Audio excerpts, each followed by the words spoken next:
Good morning, Talk 97.3 FM, 104.1FM, and 990 AM WEEB. Welcome back to the most listened to program in all of the Sand Hills. It's time once again for Mornings with the LeaderMan. I am Chief Leader Adams, along with the Colonel, retired Marine Colonel Jeff Drummond. Good morning, Colonel. Hey, good morning, Morgan County. Good morning, unfortunate Aberdeen, as the failing pilot likes to call you. Hey, what it means to you just couldn't stand the nice day, so we brought us some rain. You Democrats, you're going to have to hide out in the basement because you might melt if you get out there in the rain. The rest of you hardy people, conservatives all, take a walk and enjoy the day. You might need a nice rain hat or an umbrella, but that's okay. It's still safer outside, healthier outside than hanging around the house. All right, don't forget, of course, we are being heard and seen around the world on a live video stream. That's available right now at talk973.com. That's talk973.com and talk1041.com. Top of the page where links located, so you can head right there and start watching right now. And if you're on your mobile device, you'll need to fire YouTube and put Mornings with the LeaderMan in the search. Now, if you just want an audio stream alone, that's easy too. On your mobile device, fire up the streaming apps such as TuneIn, iTunes Stream, all those work. Many others do too. Put WEEB in the search, or you can go to our website at talk973.com or talk1041.com. Upper right corner of every page has an icon that says on the air, listen live. Push it once, and you're listening that quick. Weather for us today here in the Sand Hills area, well, good old Sally's sped up a little bit, so most of the jobs we're going to take now is going to be today, and not so bad tomorrow. Let's see, for today, cloudy with showers, up to 1.5 inches possible today. Good 100% chance you're going to get wet as the remnants of Sally come across us. I have 75. On the good side is the big pocket of concentrated rain has broken up a lot. And hopefully it will continue to break up and won't be as big an impact. Tonight, more clouds and showers, a little 66. 1.5 to 2 inches possible. So that's where the big peak's going to be is this afternoon and tonight. And then for Friday, mostly cloudy, showers likely early. High of 73. Most of this will dissipate out of here in the overnight hours. So it'll be out to sea by morning pretty much tomorrow. And Friday night, still cloudy, maybe a lingering shower or two, low of 57. Saturday, we can see some isolated showers, high of 67. This thing's just so wide. We'll keep playing with us as it goes by. Just put Sand Hills on its travel card. Here we are. Sunday, though, partly cloudy, 65, lower humidity. Monday, low humidity, 66, 69 on Tuesday, 69 on Wednesday. And you know all this lower heat right now and the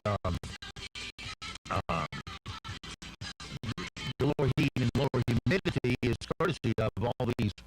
Come on now, see what I asked you to do one time. The lower temperatures and humidity are caused by all these storms out there in the Atlantic. It's really played with the Bermuda high that's usually there, pumping up all the heat and moisture. And it's being shifted around, shoved around like it needs to be. So we get a variety of weather in here, and that's what's giving us a nor'easter wind to get better weather to live with. And we might actually enjoy a summer day before we're all said and done. If we're not careful, we might. But how long all that will last, I don't know, because that Bermuda high will reestablish itself. And we'll have this on and off high temperatures, reasonable temperatures from now until middle of October, if you haven't ever lived here before. Anyway, right now on Sand Hills, winds are east to 7, visibility 10 statute miles, pressure is 49.97, dew point 68, humidity 96%. It's cloudy, showers in the area, and 69 degrees here at Talk 97.3 FM, 104.1FM, and 990 AM WEEB. All right, it is 7:37, 37 past the hour. I was looking at the computer model salad mess. And right now, Sally's center of rotation, what's left of it now, a depression, is right in the middle of Alabama. It's in, I'm sorry, Georgia. It's in Georgia. And then it's basically going to just, the center of it will go slightly north of North Carolina, hang right, and then go out to sea. But the bulk of the rain will be starting about 2 p.m. this afternoon. The heaviest rain is going to come at 5 p.m. through 8 p.m. I'm advancing this model up. Still at 11 p.m. we'll be into some heavy stuff. 2 a.m. tomorrow morning. We'll get it on tomorrow to see if it helps. 2 a.m. tomorrow it starts to lighten up, and the bulk of it is past us. So 2 p.m. to 2 p.m. will be the bulk. 2 p.m. to 2 a.m. will be where the bulk of the rain falls. I mean all of it, just most of it. And then out to sea it goes. And by Saturday, there is no remnants left. We still may get a lingering shower here and there, but not a high probability of it. Same for Sunday. Everything's pushed out to sea, and hopefully there's another hurricane out at sea, Tom, which is right now beelining toward us, but it will take a hard right and go back out to sea. We hope. All right. Carl's looking forward to all this rain. He just got into new windows, and we'll see how well they function. Right there. Yeah. There we go. That's right. I know you don't. All right. 7:29, 7:39, 39 past the hour. Joe Biden getting a lot of blowback on that little song he came out and played. He says, all I want to say is this. And then he hit that song, the Spanish song, and tried to act like he was rocking to it. Well, it's been said, this is elder abuse. Biden has no business being on the campaign trail, has no business running for president. I think there's been several articles out now that Harris came out and supposedly made the flub and said, hey, the Harris administration, et cetera, will do this. And apparently, plenty of people feel that was not a flub by her. That was her and her minions putting out that, hey, in fact, this is going to be the Harris administration. Biden is just the front man. He's the dummy, literally and figuratively, for Harris, and they're just putting it out there just to normalize it for everybody so that it's not a big surprise when it happens. Earlier this week, Trump did a town hall meeting on ABC with Stephanopoulos doing this. They had probably 10 people in the audience, socially distanced with their mask on. And 9 out of 10 of them are hostile to the president. Well, yeah, sure. They're supposedly undecided voters. No, they aren't undecided. No, they were pre-picked, and they were pre-given the questions, good attack questions. Yeah, there's back and forth on whether the president should have done that. I'm ambivalent. I mean, it was obvious what it was. The president seemed to hold his own, and you're not going to get any satisfaction watching a bunch of fools out there, ask the president questions. So. And every time Joe Biden speaks, the MSNBC, CNN, anti-American crowd there, the media, who's haven't been on media in I don't know how long, carry all that. His speech is wall to wall. Like Trump's speech, and it's totally ignored. Well, even they sign a peace accord with all the world leaders there in the Middle East, and they don't carry a word of it. They just sit there and say, "Oh, this isn't peace. This is just a business arrangement." Yeah, well, no kidding. yeah, everything's a business arrangement. Biden and Bushima or whatever it is in Ukraine, that was a business arrangement that was made while he was vice president. Yeah, millions of dollars to his son. All these things are business arrangements, you morons. But the thing is, Trump has flipped the thing, has flipped that whole Middle East thing 180 degrees, and rather than dealing with the PLO and those clowns directly, he is isolating them by,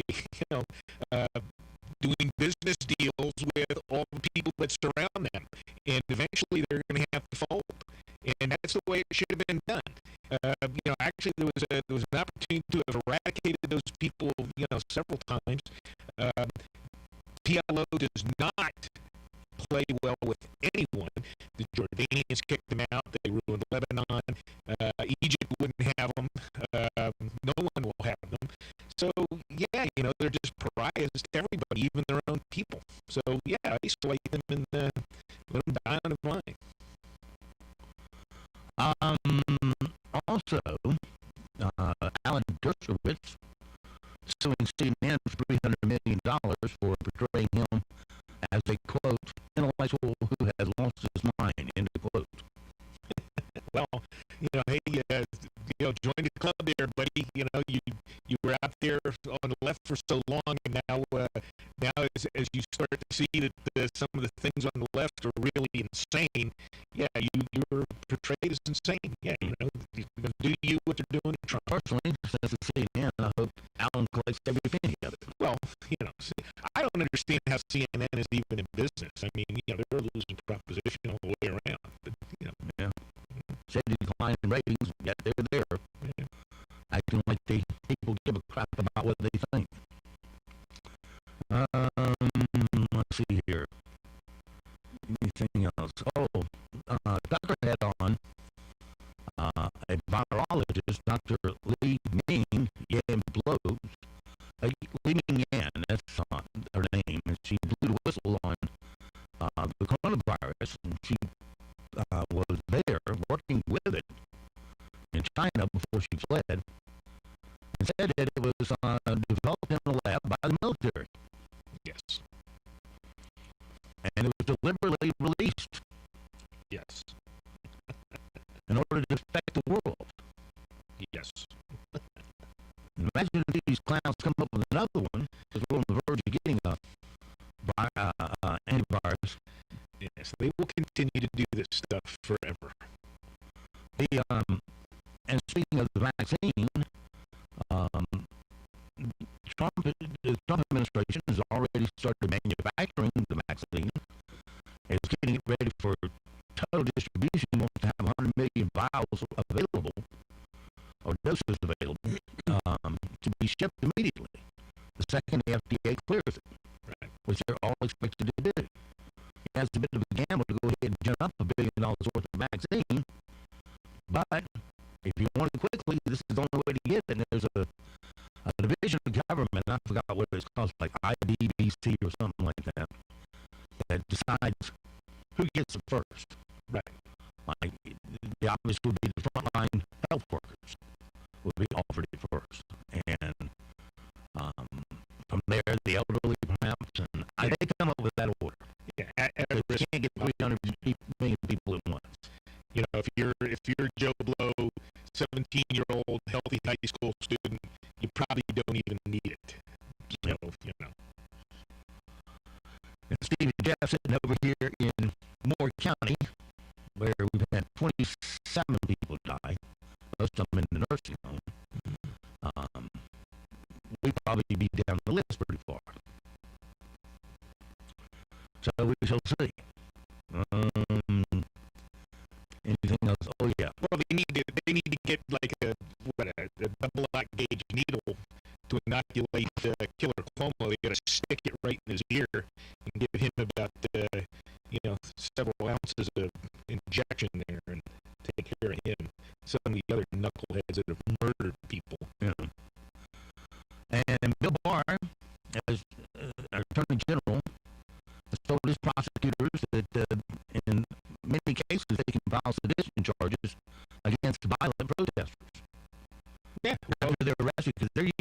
radio to start, the people who went over to that elderly table and drank their beer. Yeah. And disrupted their dinner. Right. A lot of the, I think it was 10 people got arrested on that. Well, yeah, in some places the law is working. Lancaster, they've the rioters there, after that little event. They're going to face federal charges. Yeah, they're starting to lock people up in some places. Portland, etc. They're still releasing them. And I think Newt Gingrich. I read something here. Newt Gingrich was one of the ones that was trying to distinguish this. That the places where they're releasing these people or not charging them are places where Soros funded the district attorney or whatever the justice officials there, their elections. It's George Soros funded district attorneys, etc., that are releasing or not charging these rioters, etc. And places where you have reasonable, rational people administering the law, yeah, they're getting locked up. In fact, the judge there in Lancaster, I think, put those rioters on $1 million bail. Hey, go figure. $1 million you want to get out of jail, and they'll get it. Soros has funds out there to bail all these people out, so they can go somewhere else and do it again. But at least you're not just being allowed to walk free of charge. And it seems as though that Joe Biden and Kamala Harris are beginning to wage a campaign to convince Americans to not take the vaccine, even if the FDA certifies that it's safe and scientists and doctors say it's safe.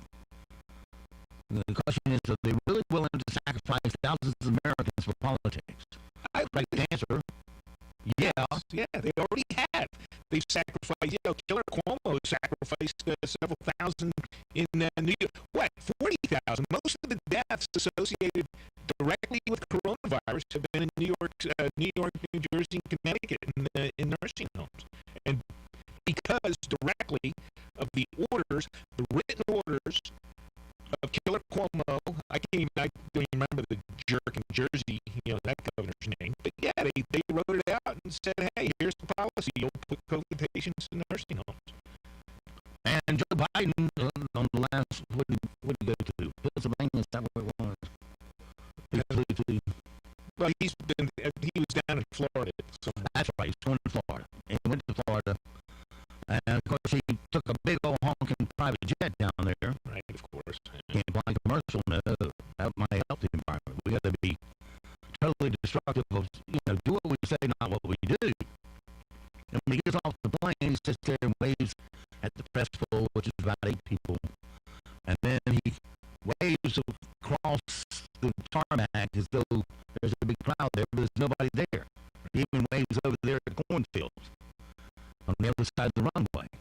Yeah, he thought there were people. He thought that was his green support out there. So they edit it up like he's, greeted with crowds everywhere.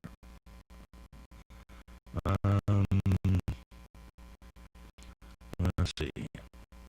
Oh, hey, did you announce John Zumwalt's guest here for this afternoon or for the second half? No, I announced.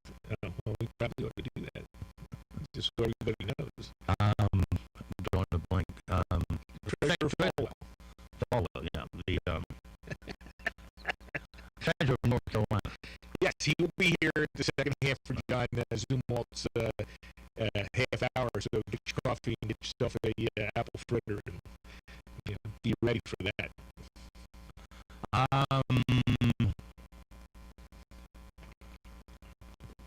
Mitt Romney is sharply criticizing the Republican investigation into Joe Biden's son. Romney, yeah, Mr. Burisma himself, yeah, because he took the second greatest amount of money from Burisma behind Romney or behind Biden's son. What a super disappointment he's become.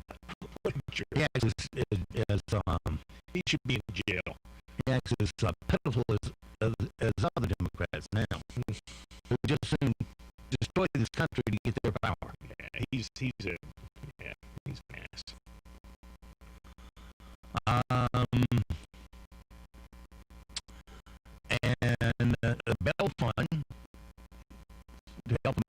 accused of sexually penetrating a child is being promoted by Kamala Harris.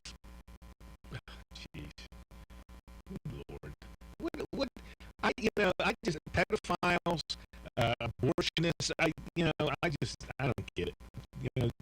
Democrats, people who are registered Democrat and blindly vote Democrat, I don't get it. People that blindly vote Republican, I don't get it. I mean, you should at least understand who you're voting for. Good Lord. Let's see if this sound clip's right. Kelly McEnany talking about that the president is making America great again here. Yes, we had the smallest economic contraction of any major Western country in the first half of the year. Also want to note that in 2019, real median household income grew by more. This is last year alone. Real median household income grew by more than all 8 years of Obama-Biden. And in 2019, so last year, real median household income for African Americans rose 8%, and that is more than double the gains of Obama-Biden in 8 years. So this president has led economically, he's led on COVID, and when you look at what he did just yesterday with these landmark peace agreements that haven't been done in a quarter of a century, but President Trump made it happen. He is a great diplomat, a great peacemaker, and I think him being nominated for 2 Nobel Prizes says it all. U.S. Okay. We had the smallest. Need to hear it again.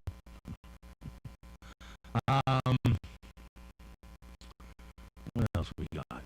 The iconic Teddy Roosevelt statue in front of the Museum of Natural History on the west side of Central Park is currently being removed. Yeah. As a New Yorker and museum nerd, this one hurts.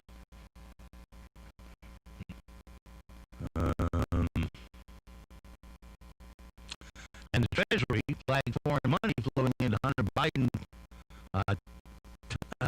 tied to firms that he was involved with.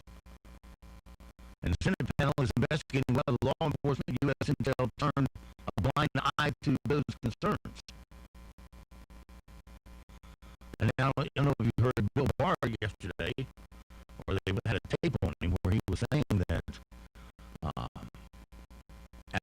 on election night, what they fear will happen might happen, and that is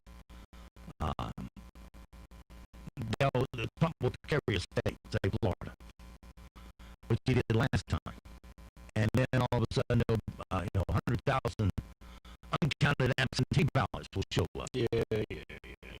It'll keep happening. Yeah. And it's like, how many more ballots you need to reverse the numbers? Yeah. And they'll all of a sudden show up. There's no telling what dirty tricks are going to get playing. And I fear, right after the election, ultimately the Supreme Court will have to decide, like they did with Bush Gore. Well, then Trump's a loser, because, old Edwards will stab him in the back. You mean our Chief Justice? Yeah. Well, we'll find out. Maybe somebody can get to him. No, he's being gotten to that point. Yeah. Well, maybe they can cut it off. We shall see. Let's see. And, of course, the riot damage reportedly breaks the record with more than $1 billion in paid insurance claims. Wow. That means your insurance goes up. Right. Not just affecting Portland. It affects your insurance policy for your business. Right.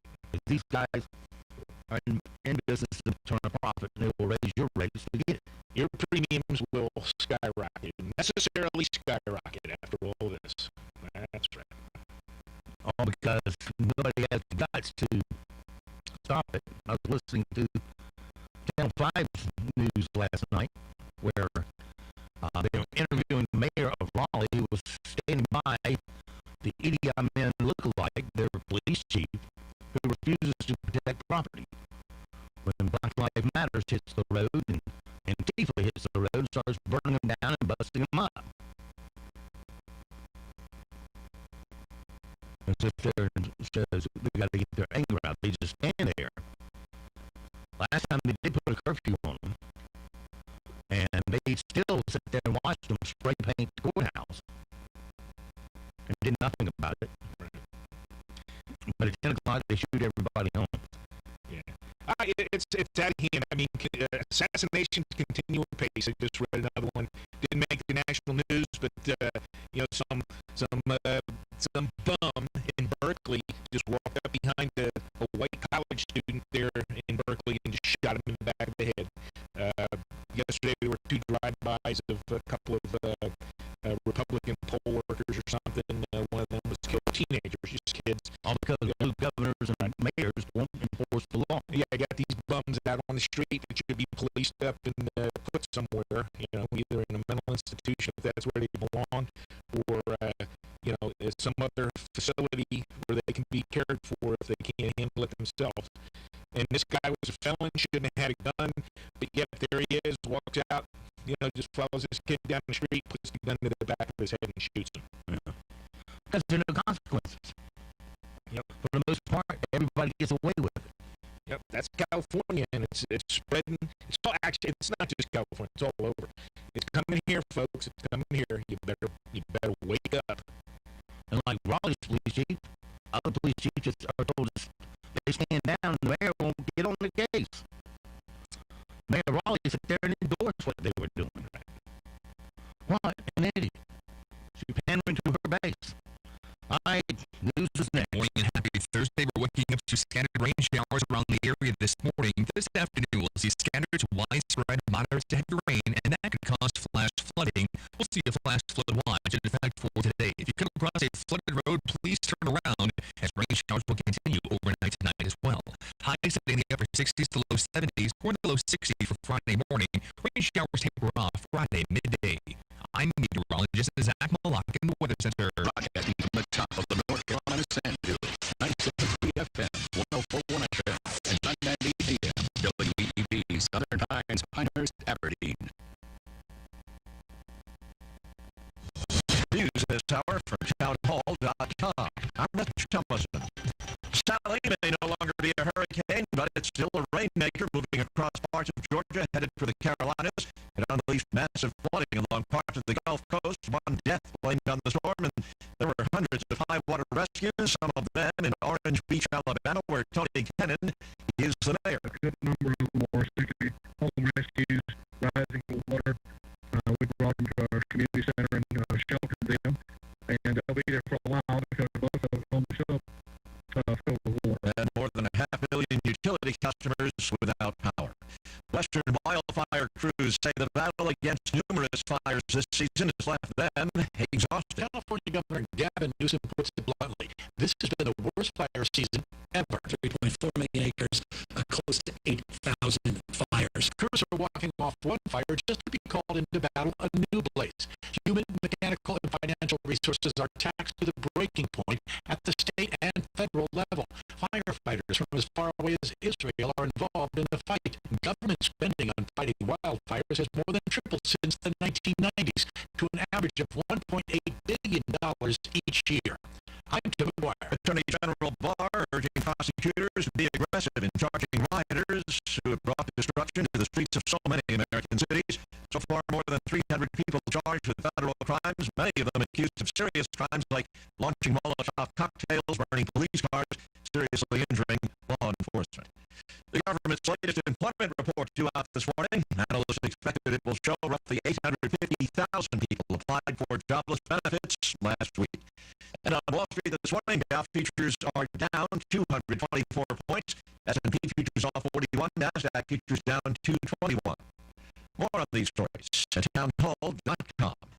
Tell me why Relief Factor is so successful in lowering or eliminating pain. I'm often asked that question. Pete and Seth Albert, the father and son founders of Relief Factor, tell me they believe our bodies were designed to heal. The doctors who formulated Relief Factor selected the 4 best ingredients, 100% drug-free ingredients that each help your body deal with inflammation. Order the 3-week quick start now. Discounted to only $19.95 to see if it will work for you too. Call 800-500-8384. ReliefFactor.com.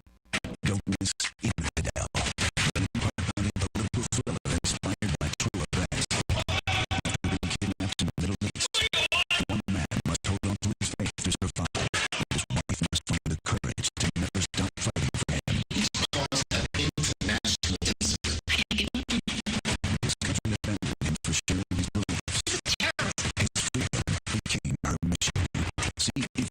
starring Jim Caviezel, only in theaters tomorrow. Rated R. Police on the Greek island of Lesbos moving thousands of migrants from a fire-gutted refugee camp to a new tent city nearby. Police are billing this exodus as a public health operation with a clear humanitarian element. Fire ripped through Moria last week after 35 migrants tested positive for coronavirus, and some objected to being put into isolation after months of lockdown. 4 Afghan asylum seekers have been charged with arson. Despite the current hardship out in the open, many of the migrants just want to travel on to Germany, not Karatepe, Moria's overspill camp. 70 female officers in protective suits are trying to coax them into moving, women and children first. That's BBC's Mike Sanders.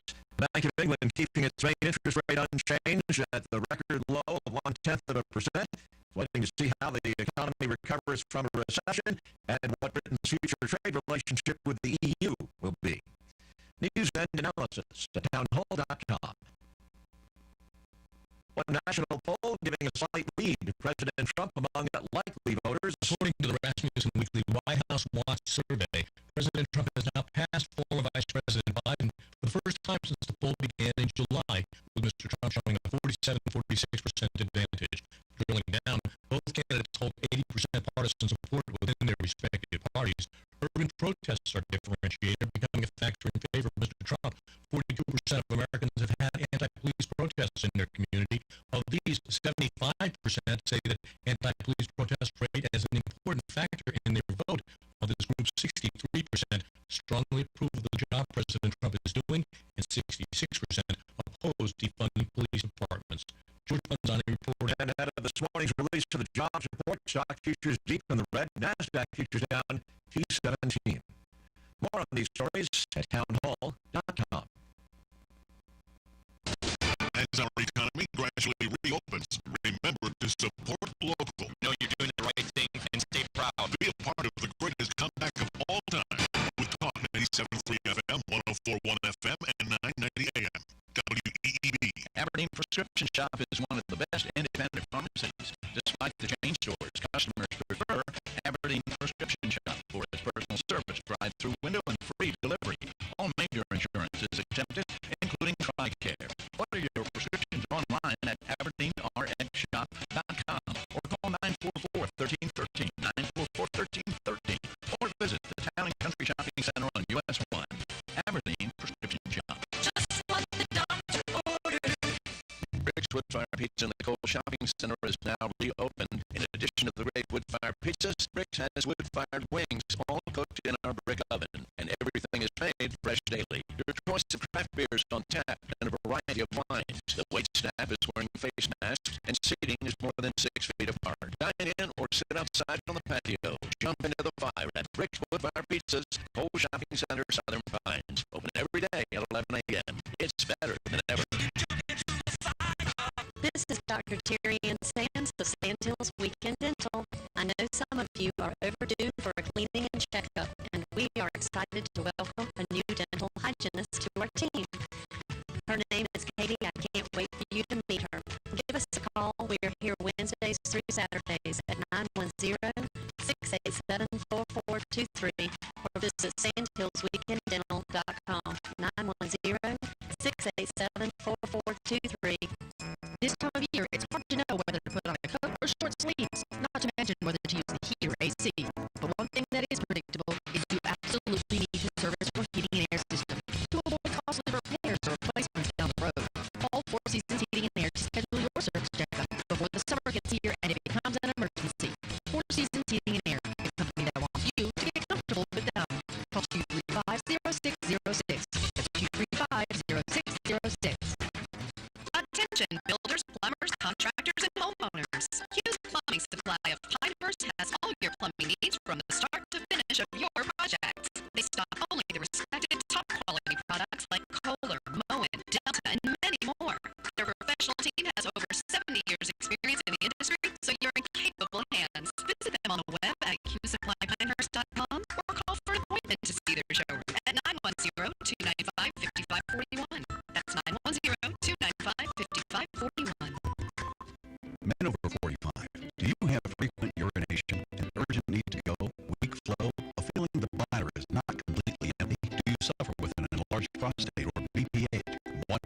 the side effects of BPH medication and invasive surgeries? How?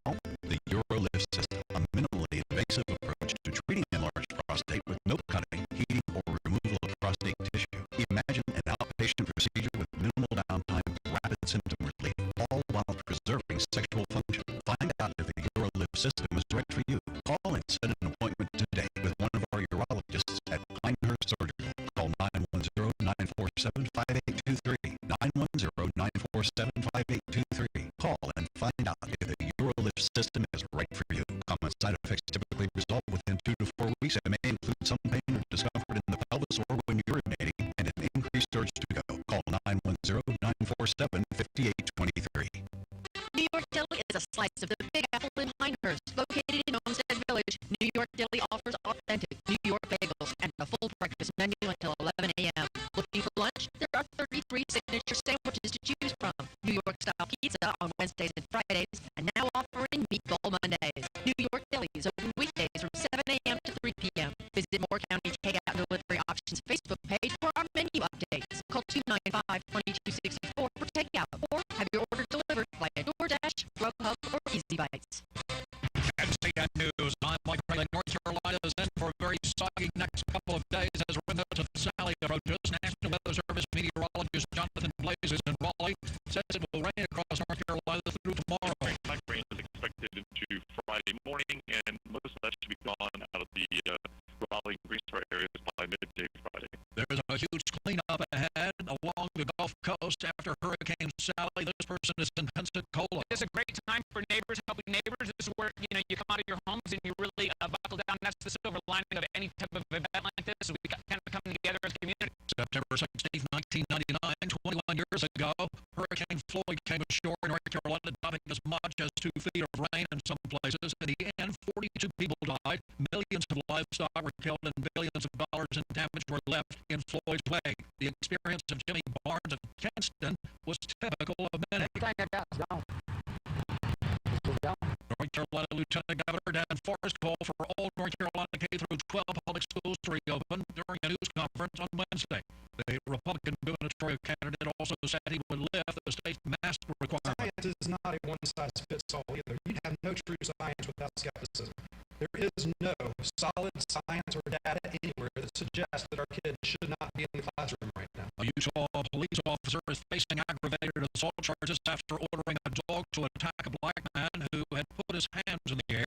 It happened back in April when police were responding to a domestic violence call. KUTV TV reporter Brian Molloy says that officers found Jeffrey Ryans in his backyard. Ryan says it was traumatizing. The DA says that Ryans complied with officers' demands. I'm thinking, like, did I do something wrong? Did I, I'm thinking all the things, it was my fault. And I've been trying to think. I'm just like... You're listening to NCN News. Showing up for work so you get paid, that's practical. But billing taxpayers for days you didn't show up, that's Cal Cunningham. For Cal Cunningham, ripping off North Carolina taxpayers was a, quote, practical decision. The facts: Cal Cunningham billed taxpayers for 28 days of expenses, even though he only showed up for 6 days. Cunningham got paid thousands of dollars, charging us for days he didn't even show up for work. And when local newspapers caught him red-handed, Cunningham didn't apologize or give back the money. Instead, Cunningham called it a, quote, practical decision, billing thousands for days he didn't even show up for work and sticking taxpayers with a bill. Cal Cunningham calls that practical. Some would call that practically corrupt. Cal Cunningham, practical corruption. Senate Leadership Fund paid for it is responsible for the content of this advertising, not authorized by any candidate or candidates committee. www.senateleadershipfund.org. More than 1,000 students at NC State University have tested positive for the coronavirus since classes began last month. Who's going to win the November election? Forget the posters. Let's hear what a shaman mystic in Peru has to say. Shamans in Peru using ancient rituals to predict the outcome of the U.S. election. Are you ready? Joe Biden is there to win. All Peruvian shamans are looking for ways to cleanse so that Biden will be the next president of the United States. But across town, another ancient ritual consulting with deities. Mr. Donald Trump, we are supporters of the gentleman. He will win. He's a winner. ancient Peruvian deities are as divided on the issue as American voters. Vicky Barker, CBS News, London. Less than 5 weeks after punting football and other fall sports this spring, the Big Ten overturned the call Wednesday and granted fall football. Carolina football coach Mike Brown. I really can't comment on the Big Ten because I don't even know how they're playing or their structure or anything. I don't have any information or any details. But the thing I would say is I appreciate John Swofford, our presidents and chancellors and athletics directors in this league, giving us a chance to start early. The ripple effects of the wildfires are turning into more than just sour grapes for California wine growers. Reporter Rachel Wolf spoke to Lindsay Lieberg of the Farm Bureau in that county. So far, Liebig knows of 100 acres of Merlot and Pinot Noir that have been voided, a $1 million loss in revenue to growers. And they get paid one time of year. So if they don't have revenue coming in, how are they supposed to pay their bills, their employees? All of this pretty hard to swallow for the wine industry. Lawsuits and rising crop insurance prices are expected as claims come in, which could leave a bad taste in consumers' mouths as prices rise. Mike Riley, NCN News. Hello and happy Thursday. This afternoon we'll see scattered to widespread moderate to heavy rain, and that could cause some flash flooding. A flash flood watch is in effect for this afternoon, so please do not drive through flooded roads if you see those later today. High temperatures this afternoon in the upper 60s to low 70s. Moderate to heavy rain continues at times overnight tonight before off by Friday morning. We'll see a few showers Friday afternoon. I'm meteorologist Zach Malak in the Weather Center. Right now here in the Sand Hills area, we have radar showing plenty of rain and fog out there. 69 degrees, humidity 96%, dew point 68, pressure 2997, wind ceases to 7, visibility down to 5 statute miles. It is 8:15. Let's take a look at your Sand Hills news for this Thursday morning. Back home yesterday, the Moore County Health Department was notified of the deaths of 4 Moore County residents whose deaths were determined to be related to COVID-19 infections. They included an American Indian, non-Hispanic female over 75 who passed away on the 3rd, a white non-Hispanic male over 75 passed away on September 11th, a white non-Hispanic male over the age of 75 passed away on the 14th, and a white non-Hispanic female, 25 to 49, died on Wednesday. The 3 individuals over 75 were residents of Cordius Health in Aberdeen. A total of 27 deaths have now been attributed to COVID-19 thus far in Moore County. The National Weather Service in Raleigh has issued a flash flood watch for Moore County. The watch begins Thursday morning and ends at 8 p.m. Friday. The flood watch means there is a potential for flooding based on current forecast. Remnants of Hurricane Sally will bring widespread heavy rain and flooding threats to central North Carolina. The bulk of the rain here in Moore County will fall between 2 a.m. tomorrow morning and 2 p.m. tomorrow. Following an investigation in Robbins, a local man arrested for allegedly stealing cars. Dylan South, 27 Robbins, was charged with 2 counts of felony breaking and entering.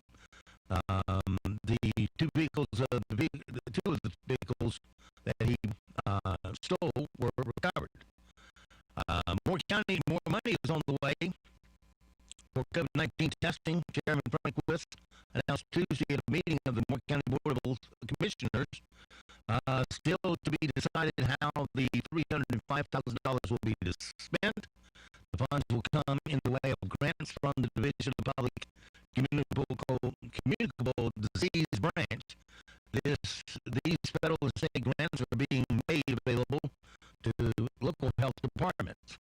A man was recently arrested for allegedly stealing farm equipment worth approximately $25,000 in the Star area of Moore County. James Richardson, 27 of Bisco, was arrested and charged with felony breaking and entering and felony larceny. The equipment was recovered after the investigation. And North Carolina voters who vote by mail can now track the status of their absentee ballot with a new online service called Ballot Track. It's one of 3 ways voters can cast their ballot by mail in North Carolina and can ensure their ballots have been received by the County Board of Elections without leaving their homes. The Ballot Track service launched Friday and is available through links on the State Board of Elections website, which is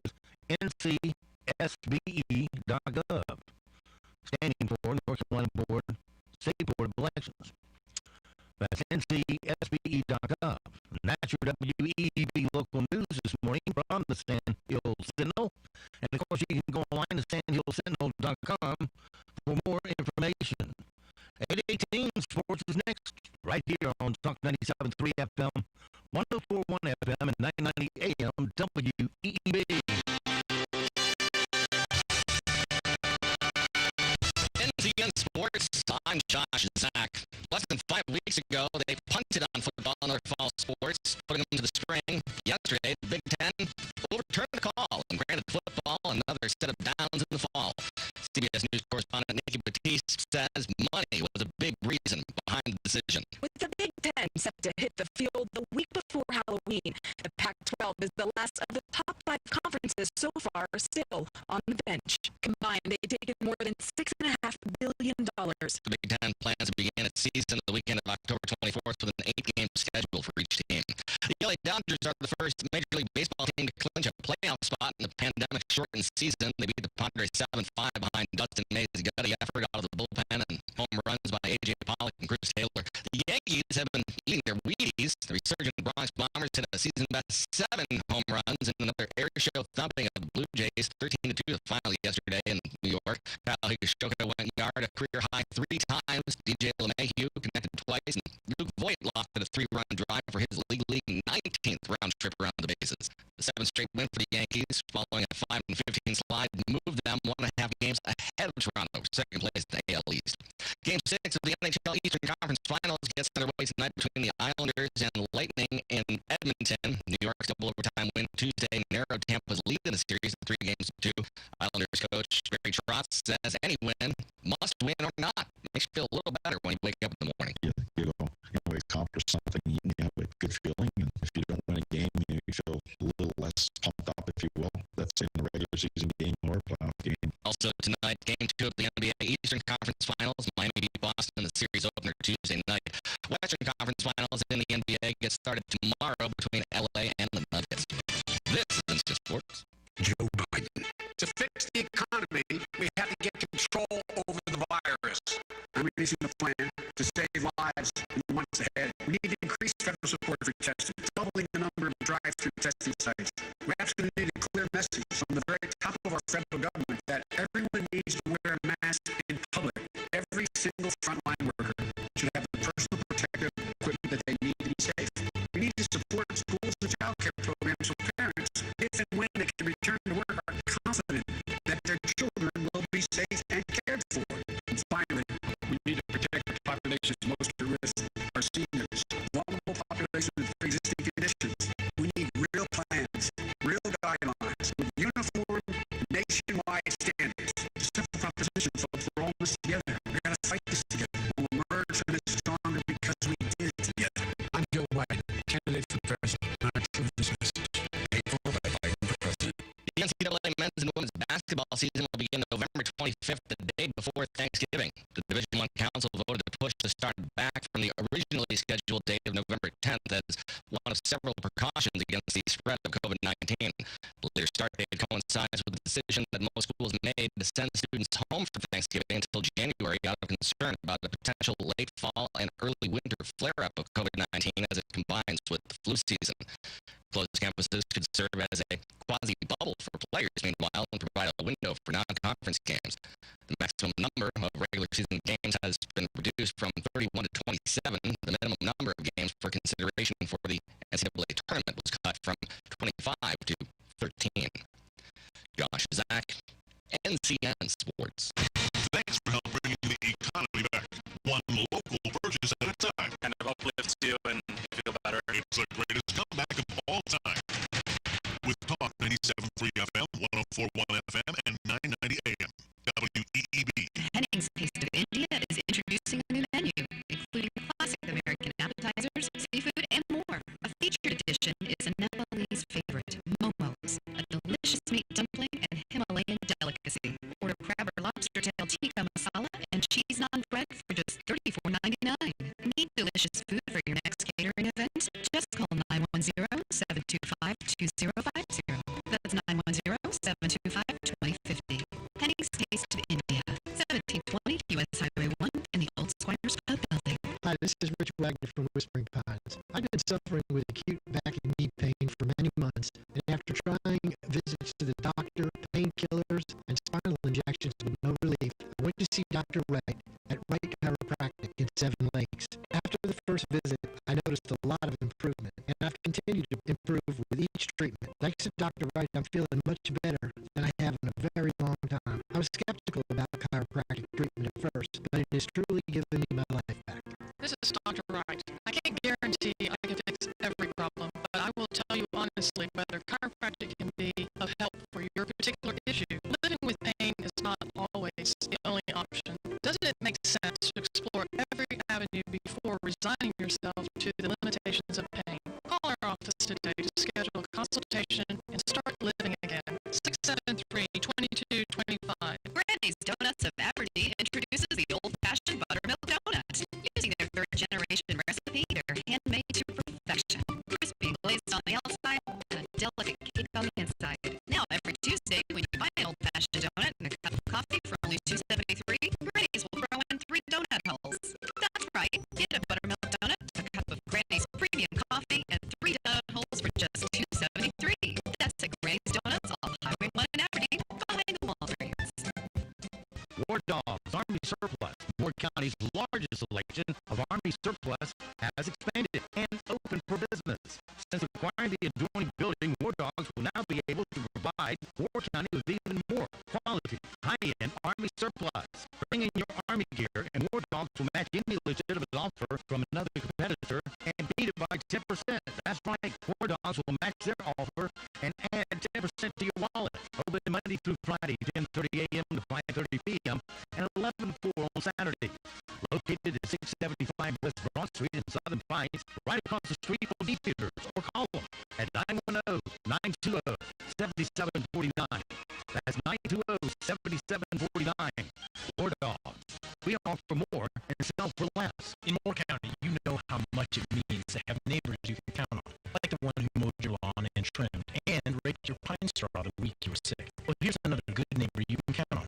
I'm Ward Rowland, State Farm Agent in downtown Southern Pines. My team and I are here to help life go right when you combine your home and auto insurance, which can save you money and time. So combine home and auto and start the savings roll. Call me today, 910-725-0915.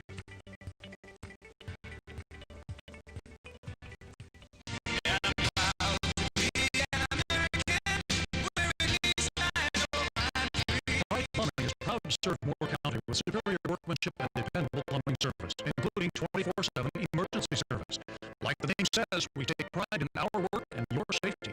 Our employees must pass background and drug tests and share Pride Plumbing's reputation for quality service. From simple leaky faucets to new water heaters and sewer lines, backflow testing and installation, drain cleaning, plumbing repairs, and, if necessary, replacement and remodeling. A family business with over 50 years of prideful service.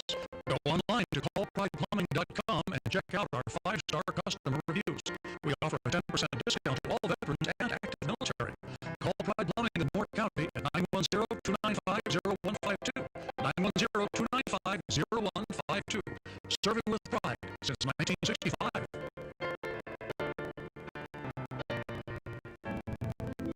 Serving more people, more places, 24/7. If your AC breaks down, we'll restore your indoor heaven. Installation or repair, the call will be there. It's your family, don't delay.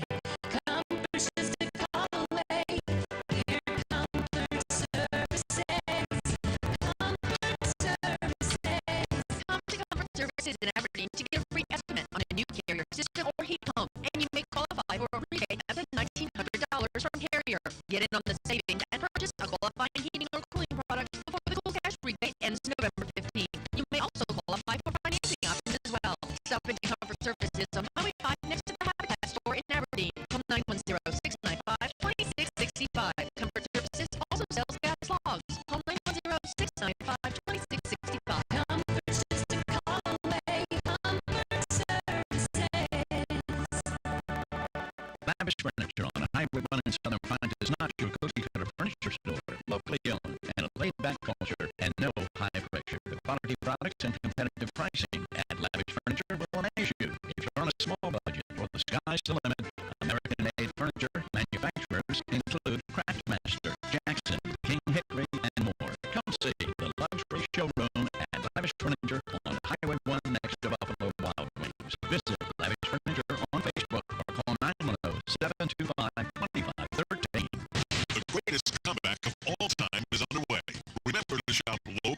businesses.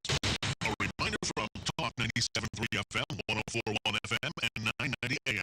WEEB. The Zimwalt Zone is brought to you by Quality Built Homes, the Sand Hills #1 home builder, developer, and remodeler.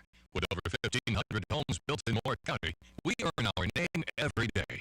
Quality Built Homes, 910-944-7453. Hello, I'm John Zumwalt, and you're in the Zumwalt Zone. I've always hated scary movies. When I was 12 years old, I went to see the Alfred Hitchcock movie, Psycho. My parents had told me I couldn't go see it. I should have listened. That movie scared me. I mean, it really scared me. I was 12. I don't know why people like to go see scary things that make you jump. I still don't. There's a Japanese theme park that's working on their 2020 Halloween attractions. They're trying to be smart about it so they can keep people separated but still scare them. There's one attraction where the guest climbs into a coffin. Once inside, they'll be terrorized by a fake ghost through a plastic panel. I can promise you, you'll never hear the following phrase. Did you see the way Zumwalt climbed into that coffin of his own free will? There's another scary attraction. It sounds like I made this up, so you may want to Google it. In the bathroom, they have a haunted toilet. You sit on the toilet for real, and a dead girl from a Japanese legend comes in and haunts you, whatever that means. After each guest, it says, the area will be cleaned and disinfected. Oh yeah, if you see me walking out, it will need to be cleaned and disinfected. This is one time I can honestly say, man, that scared the dickens out of me. Stay away from haunted toilets and any coffin. Oh, and do not forget to vote Republican. I hope everybody has a wonderful day from the Zumwalt Zone. Good morning and happy Thursday. We're waking up to scattered rain showers around the area this morning. This afternoon, we'll see scattered to widespread moderate to heavy rain, and that could cause flash flooding. We'll see a flash flood watch in effect for today. If you come across a flooded road, please turn around as rain showers will continue overnight tonight as well. Highs today in the upper 60s, low 70s. We're in the low 60s for Friday morning. Rain showers taper off Friday midday. I'm meteorologist Zach Malak in the Weather Center. And now, the Sand Hills #1 morning show. Mornings with the LeaderMan. Here on Talk 97.3 FM, 104.1 FM, and 990 AM WEEB.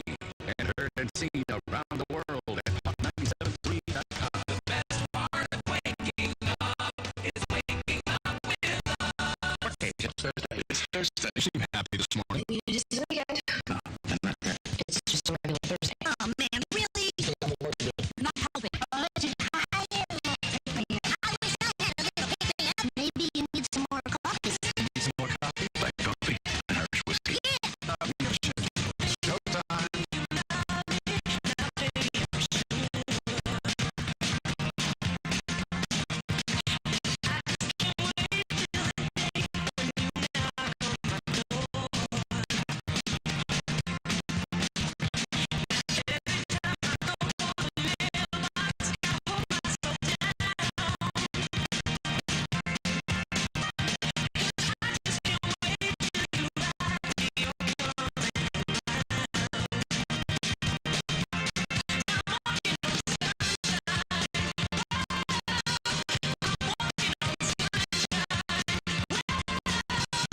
Good morning, Talk 97.3 FM, 104.1 FM, and 990 AM WEEB. Welcome back to the most listened to program in all of the Sand Hills. It is time once again for Mornings with the LeaderMan. I am Chief Leader Adams, along with Colonel, retired Marine Colonel Jeff Trummer. Good morning, Colonel. Hey, good morning, Moore County. Hey, if you don't have your coffee ready, if you haven't gotten your apple fritter, you better hurry up because we have John Zumwalt and a special guest here pretty quick. All right, don't forget we're being heard and seen around the world on our live video stream. That's available to you from our website at talk973.com or talk1041.com.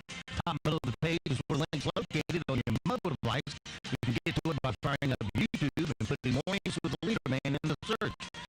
And if you're just looking at audio stream, that's available to you too on your mobile device.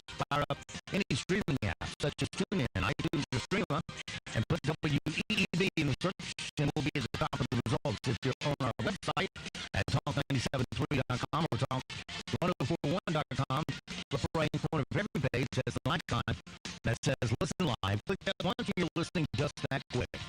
Cloudy with showers today, high of 75, 100% chance of getting wet today as we deal with the remnants of Sally, which will be inching its way across our state here, starting this afternoon. About 2 p.m. is when the bulk of it's going to arrive here, and the bulk will stay here until about 2 a.m. And after that, remnants of it will keep on pushing out to sea, but that's when we'll see our biggest downpour of rain. And then for Friday, mostly cloudy with showers likely. 70% chances we deal with the backside of southeast remnants. High of 73. Friday night, mostly cloudy, a little 57. Sunday, mostly cloudy, itty bitty chance of a shower. High of 67.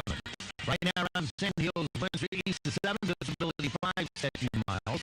Pressure 29, 97, 2.68, humidity 96%. We have fog and 69 degrees currently here at Talk 97.3 FM, 104.1 FM, and 990 AM, WEEB. All right, it is 8:35, 35 past the hour on this Thursday morning. Don Zumar in the studio with North Carolina Treasury Secretary Dale Falwell. Don, it's your turn. All right, thank you.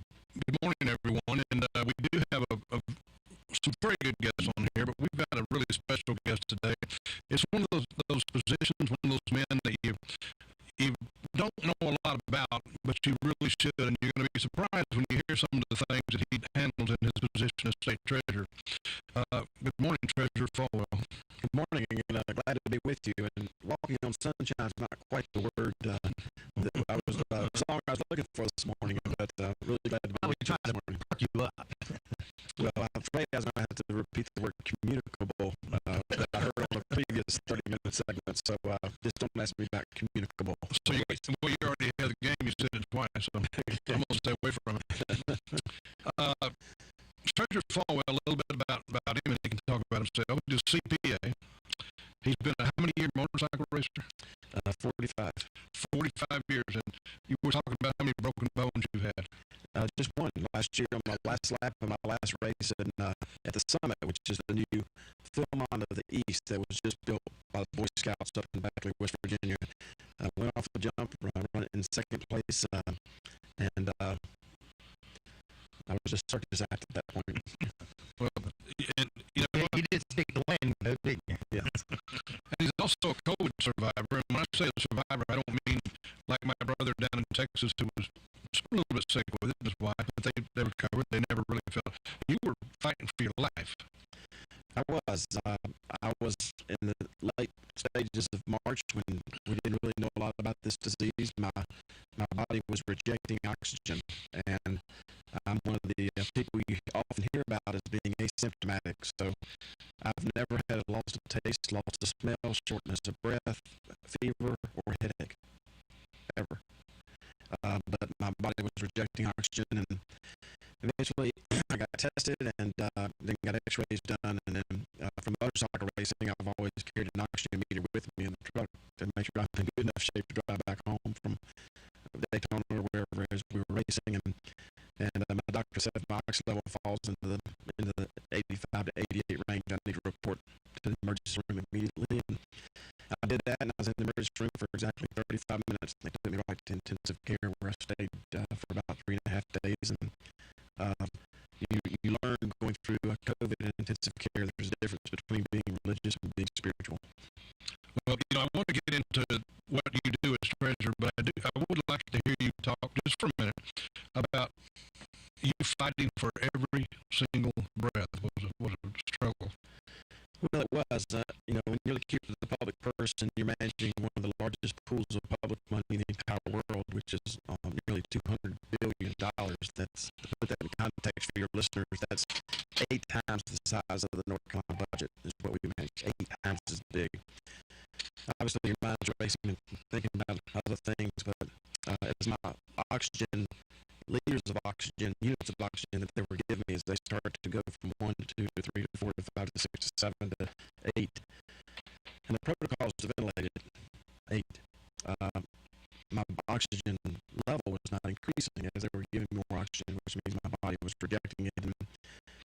And I woke up at about about 2 o'clock Tuesday morning, with this thought of the Shawshank Redemption in my mind, this scene between Timothy Robbins and Morgan Freeman, where Timothy Robbins said, you know, it's time to get on with living or get on with dying. And from that point, I had to block out everything and just monastically think about breathing as if I were absorbing a bouquet of my wife's flowers from her garden, and exhaling as if I wanted to blow out 62 birthday candles on my next birthday cake. And that monastic focus doesn't work for everybody.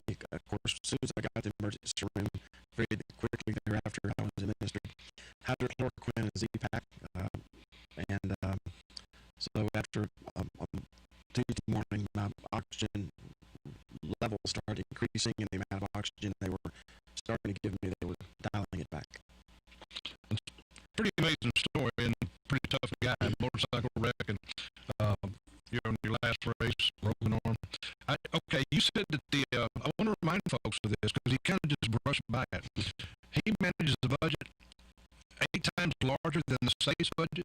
Yes. Did I hear that right? As Keeper of the Public Purse, we manage the pension plan, which is $108 billion. That in and of itself is 4 times as large as the $25 billion state budget.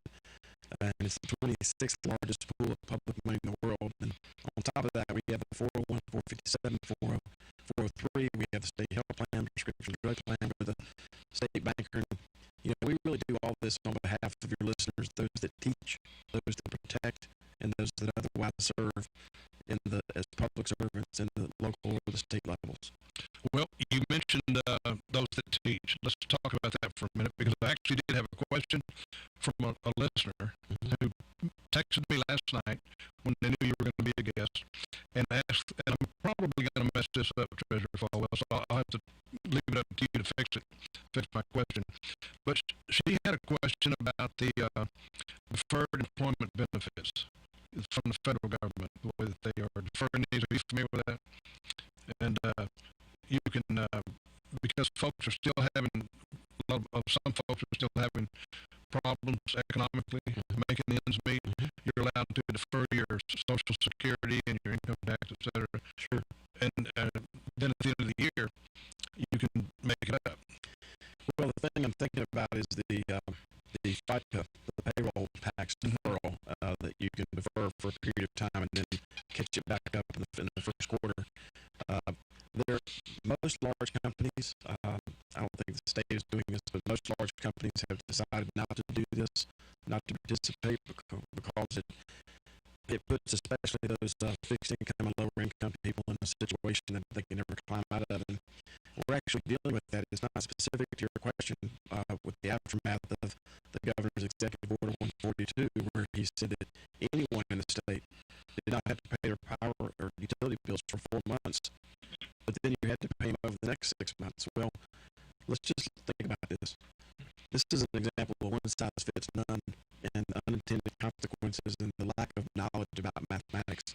When you don't pay something for 4 months and then you're asked to pay it back over 6 months, that means you're going to have a 166% increase in your power bill. But what happens to all of our power bills between April, which is when this occurred, and August? Our power bills double anyway. Just another example of a one-size-fits-none policy where we really have the potential, when we have these kinds of policies, of harming folks, especially people who are lower and fixed-income individuals who would never, my mother, myself, at most of my parts of my life, we would never have been able to climb out of that hole if we had taken advantage of that deferment. Well, to get back to that particular question, because I want to make sure that we try to do our best to answer it for her. The concern there is that the Moore County schools are not going to allow them to do that. And you said a lot of companies weren't, and I get the logic behind it. But they're concerned that the federal government will do what it often does. The folks who pay these things and do what they're supposed to do and keep up with it will pay them, but the ones that didn't, it'll be forgiven. If that is the case, what are your thoughts? Will those folks be able to recoup that money they pay, or how does that normally work when these things are forgiven?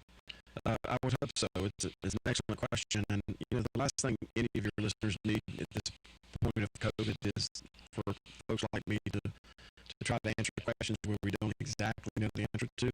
I can promise you by the next time we talk, we'll have a real specific answer for that lady's question. All right. Well, I'll remember that, and I'll remember to ask you. About 1 out of 10 people are involved in a state pension plan. Is that correct? In North Carolina, it's nearly a million folks at the local and the state level. Every local and state worker, from those that teach, protect, and otherwise serve, every one of them across North Carolina except for Charlotte Fire and Winston-Salem PD, because they made a decision 50 years ago to do their own deal, is connected with this pension plan. The pension plan, ultimately, we can talk about life expectancies and assume rates of return and stock market, but at the end of the day, we're in the check delivery business. And this is my first visit to Moore County since my great-uncle's wife passed away, G. Robbins, and over the age of 100 in Aberdeen. And, she was one of our recipients of our pension benefits as a public school teacher. So my point of saying that to you is that nearly 1 out of 10 adult North Carolinians are participants in this pension plan in some way, shape, or form. well then, you've got lots of folks out there who are interested in how well is this fund doing. I think you've got some fairly good news for them. We have some great news. The last thing I want any of these public servants to be worried about when they leave the house every day, especially our first responders and public service workers and essential workers, is to worry about the safety and security and sustainability of the pension plan. The pension plan cost $108 billion last week for the first time in North Carolina history. It is billions above what it was valued at on St. Patrick's Day of this year. And that's after paying out over $2.5 billion in benefits, because we're paying $500 million every 30 days to benefits. And when you look at Stephen and Colonel, some of these counties that these checks go into, one of the biggest checks that comes into this county every month is the pension check for those that have taught, protected, or otherwise served. So we're one of the top handful funded plans in the United States, if not the world. And Moody's, which to me is a rating agency, is to me what a credit score would be for your listeners, or what a sanitation grade would be for your restaurateurs. Moody's said that we have the #1 pension plan in the country in terms of its ability to withstand an economic shock and continue getting funded. I want to remind everybody we're talking with Dale Falwell, who is North Carolina's Treasury Secretary, this morning, sharing his communicable amount of knowledge with us. Kind of an inside joke there. All right, John. I imagine you've relieved a lot of folks out there, because knowing cops in Chicago and LA and places like that, they're worried. They are worried about the ability of their state to pay their pension fund. So if you're listening, you're a teacher, firefighter, this is great news for you. You said this is the public money. It's not the Wall Street's money. It's not big healthcare's money.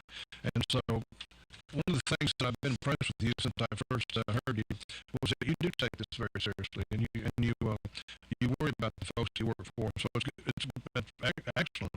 Now, you said we've had I believe you quoted as saying, I may misquote a little bit, but we've got a very good chance of coming out of this COVID crisis based upon our financial strength, if we do things right. And I think you mentioned 2 or 3 things. Can you talk about that? I'd be glad to. And going back to your previous comment, the blood that's running through me this morning is Quaker, and I grew up in the Baptist church, but attend a Methodist church currently. But when you look at the spices of the Quaker religion, it's about being fair and just. And as keeper of the public purse, we have an opportunity every day to go to work at the treasurer's office and be fair and just. That means that we don't pick and choose which laws to apply or who to apply to. We treat everybody completely equally. So, and I have forgotten your question. Well, I've got another one I'd rather ask. No, ask it. I'll answer it shortly. Go ahead. Well, I was asking you about I've forgotten it too. You told me that you were going to forget something, and now I've forgotten something. See, I have a good excuse. I'm like way over you. So, let me give you one that I think a lot of folks, I know a lot of people in this county are concerned with. And that is this whole The fact that he has just about ruined our economy. We often talk on this station about the folks who don't. You got to point out that the governor gets his check every month. Yeah. He just denies everybody else their check. And it's when you put that at a human level, it's a lot. And I have a point I'm leading up to with a question for you specifically. There are a lot of people sitting home right now who have no guaranteed paycheck. They can't go to work, and of course that affects other people because they can't go buy a new set of tires. Then the tire guy can't go out to eat, and it's just on and on.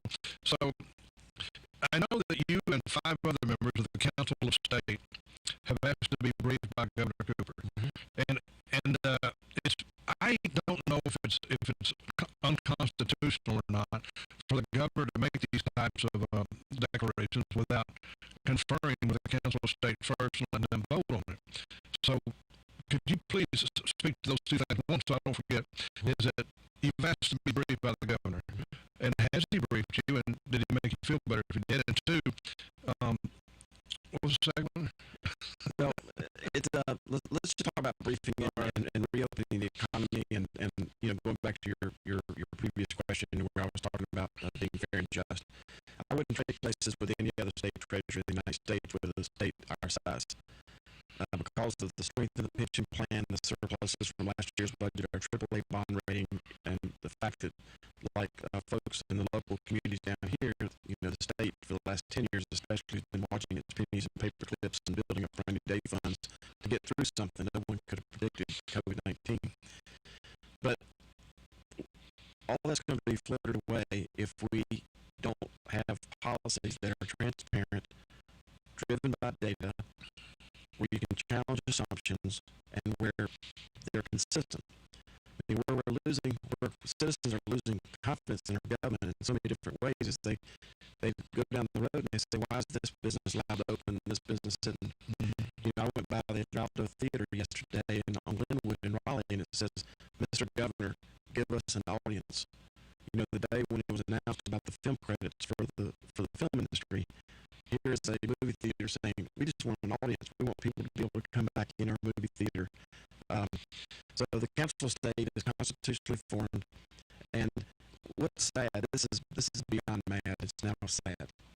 It's sad that, for example, if I have a question about the food supply, there's probably no one I trust in this country more than Steve Troxler to ask a question about the food supply. If I have a question about what's happening with the labor market and unemployment and things like that, there's no one I will trust more than Sheree Berry, the Commissioner of Labor. What I'm sad about is that we have all this subject matter expertise. Just take me off the table for a moment as the state treasurer. We have all this subject matter expertise that is to the benefit of the governor, so that the governor, no matter who they are, what party they're a member of, can make good decisions. And that's not being taken advantage of. We've been debriefed since St. Patrick's Day of this year. We've been debriefed specifically on where we are COVID related less than 5 hours since the middle of March at the Council of State. And who does your debrief?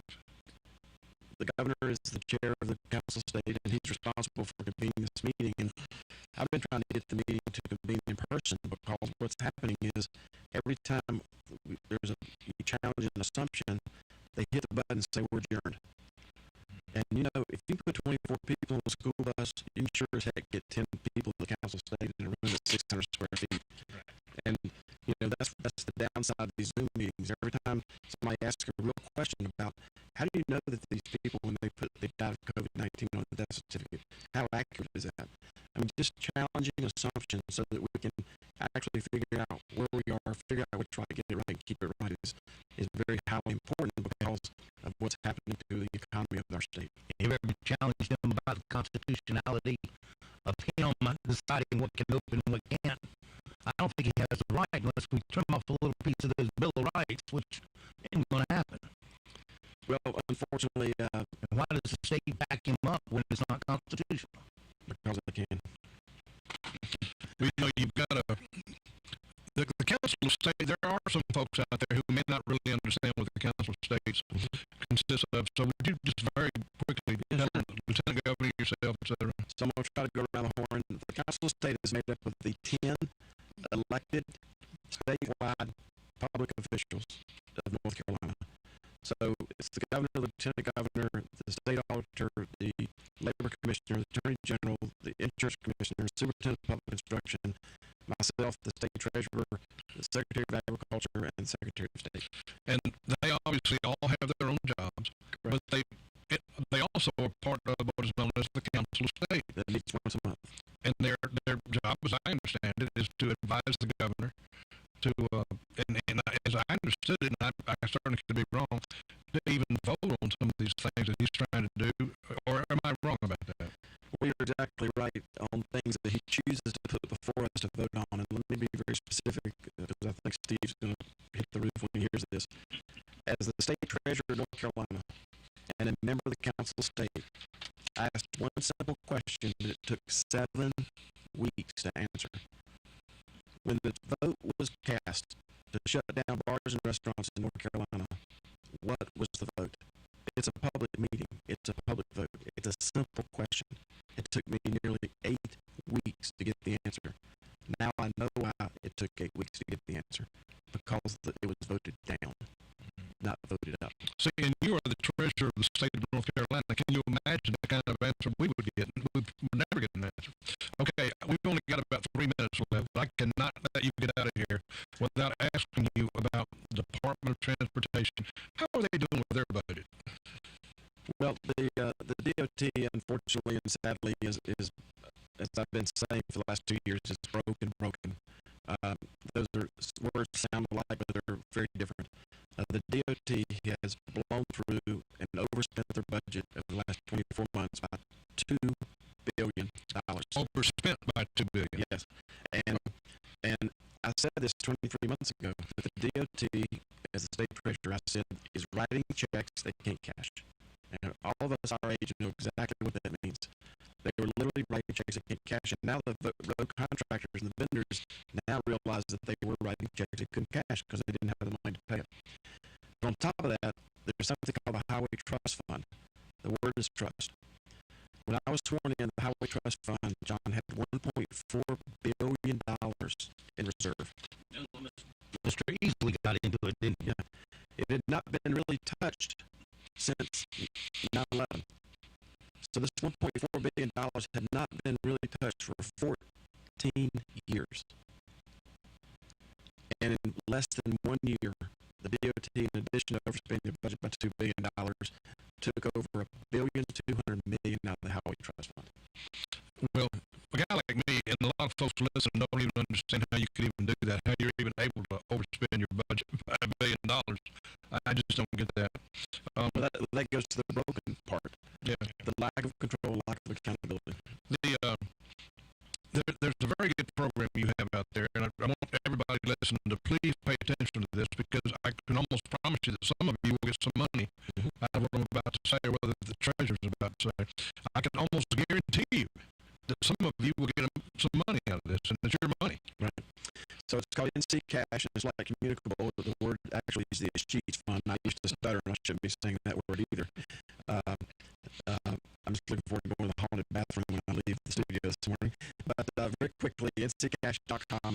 There's $780 million sitting there. We gave $600,000 last year to a lady who was the beneficiary of a life insurance policy that no one had told her she was the beneficiary. I gave money last year to the 4-H, had thousands of dollars. The 4-H of Lee County had thousands of dollars at nccash.com. Go there, punch in your name, your maiden name, your kids' names, your parents' names, and I guarantee you that somebody, your listeners, has it, because we have 11 million records and only 10 million citizens. Now, it looks like everybody's in pretty good shape this morning, but in the event you're missing any of these other items, you might also find them at nccash.com. Baby teeth, silver teeth, gold teeth, and false teeth. And the reason is that all the abandoned lock boxes in North Carolina, when it's not paid, ends up at the treasurer's office. And to be more reverent to the colonel and those that have served, we were able to return some Purple Heart and World War II medals to a family last year that had been looking for 10 years. So you may have anywhere from $10 out there to thousands of dollars. So go there, punch your name in. You may be surprised. Yes. Thank you very much, Treasurer Falwell. One of the more relevant guests I think we've had. Thank you. All right, the world of knowledge who's there? Our special guest, North Carolina's Treasury Secretary, Dale Falwell. Thanks a lot for coming in. So it goes for this Thursday. Have yourself a great safe day. We'll see you tomorrow bright and early for TSIF. Thanks, Steve, this Friday. Until then, be sure to support all the businesses you hear on WEEB because they're the backbone of our economy here. They're our own answer to our own recovery. And when you give them first half, you're spending dollars, your money rolls over and creates more jobs. So don't forget, millions of Americans have fought and died, given and protected freedoms that you get to enjoy today. Live today worthy of their and their family's sacrifices. I'm Steve Leader Adams, the LeaderMan, Nick and Gold. We'll see you this afternoon, weather permitting,